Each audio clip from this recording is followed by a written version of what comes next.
नमस्कार। मैं आज आपको विज्ञानमय कोश के बारे में बोलने जा रही हूँ।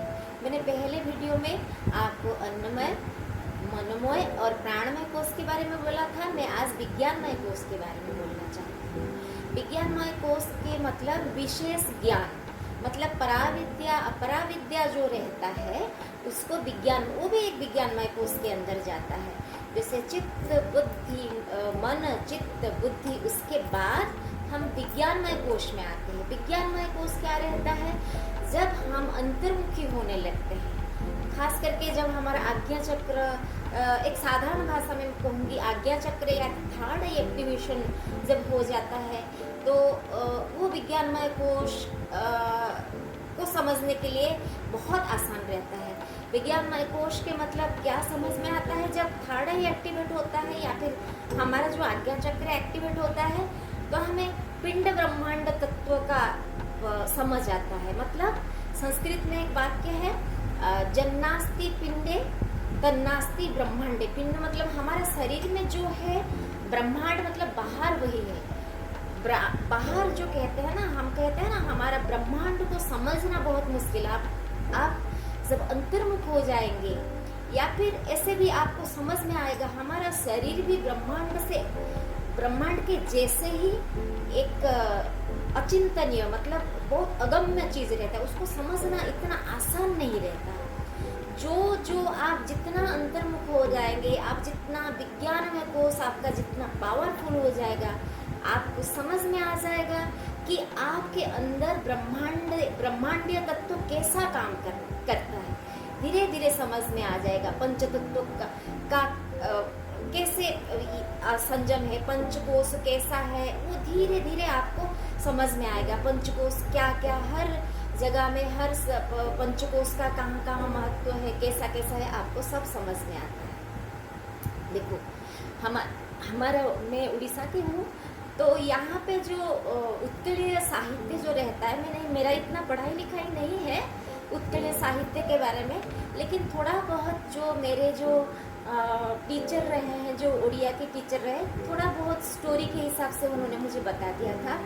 जो जगन्नाथ महाप्रभु के जो पंच सखा रहते हैं, उन्होंने भी पिंड ब्रह्मांड तत्व को बहुत अच्छी तरह से समझाया था। मतलब जो हमारा अंदर रहता है वो बाहर जगत में भी रहता है। बाहर जगत में हम जो देखते हैं वो हमारा अंदर है। जैसे पंच तत्व हो गया वो बाहर है, सांख्य में जो 25 तत्व कहते हैं वो बाहर है। हमारा अंदर भी जब हम झांकेंगे ना तो हमको वही सब चीज मिलने लगेगा, 25 तत्व मिलने लगेगा। बाहर जैसा है यहाँ भी ऐसा है। तो ये हो गया विज्ञानमय कोश का एक साधारण सा ये है ना।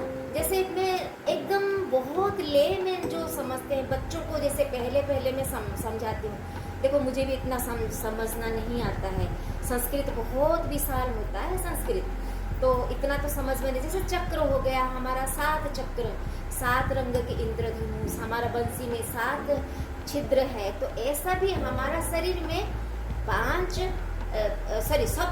छिद्र है। तो हमारा समझ में आता है। देखो हमारा ये जो मूलाधार चक्र है, इसमें 5 तत्व रहता है, पक्का 5 तत्व। 5 तत्व में ही मिलके सारा चक्र बने, सारा चक्र ऐसे 5 तत्व, लेकिन हर चक्र में कुछ कुछ प्राधान्य होता है। जैसे हमारा मूलाधार चक्र होता है, इसमें 5 तत्व रहे, लेकिन उसमें प्राधान्य है हमारा पृथ्वी तत्व। फिर आ गया हमारा स्वाधिष्ठान चक्र, सैक्रल चक्र जिसको हम बोलते हैं सैक्रल, ये तो उसमें क्या हो गया, हमारा जल तत्व प्रधान है, लेकिन उसमें 5 तत्व रहते हैं। फिर मणिपुर चक्र आ गया, उसमें अग्नि तत्व का प्रधान है। हमारा हृदय चक्र आ गया या हार्ट चक्र आ गया, उसमें हमारा वायु तत्व प्रधान है। हमारा ये विशुद्धि चक्र आ गया, इसमें आकाश तत्व प्रधान है। प्राण यहाँ से है ना, प्राण शक्ति। जब हम श्वास लेते हैं तो सिंपल जो हम श्वास से इंटेक करते हैं वो जब यहाँ पे पहुँचता है वो क्या हो जाता है ना, प्राण शक्ति बनता है। तो हमारा शरीर में उसको, हमारा शरीर बताता है मुझे कहाँ कहाँ जाना है, एक प्रोसेस से वो जाता है और फिर बाहर निकलता है ना। जब बड़े बड़े जोगी जहाँ पे तप योग वगैरह करने बैठते हैं, पता है से वो जगह क्या हो जाता है, एक डिवाइन प्लेस बन जाता है, एक ब्लिसफुल प्लेस बन जाता है, मतलब सब आशीर्वाद का स्थल बन जाता है ना।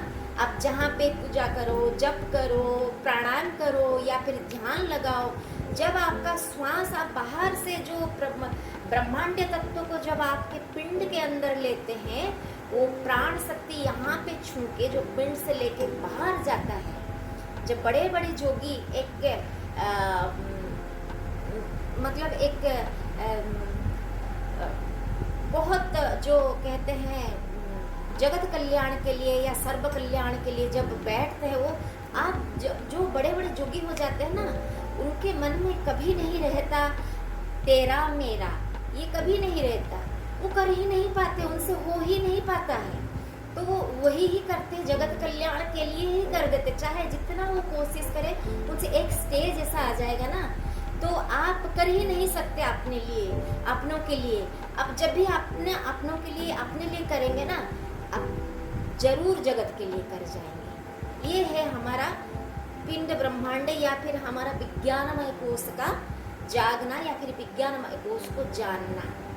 ठीक है, शिव तत्व को जानो, कृष्ण तत्व को जानो, राधा तत्व को जानो, सब वो विज्ञानमय तत्व में आता है। कोई तत्व को आप जानो तो यहाँ विज्ञानमय कोश में विशेष ज्ञान, पराज्ञान, अपराज्ञान, ये सब रहता है विज्ञानमय कोश, है ना। तो सोचती हूँ आप लोगों को मेरा वीडियो अच्छा लगा, तो आप लोगों की मंगल कामना करके मैं यहाँ पे मेरे वीडियो को ख़त्म कर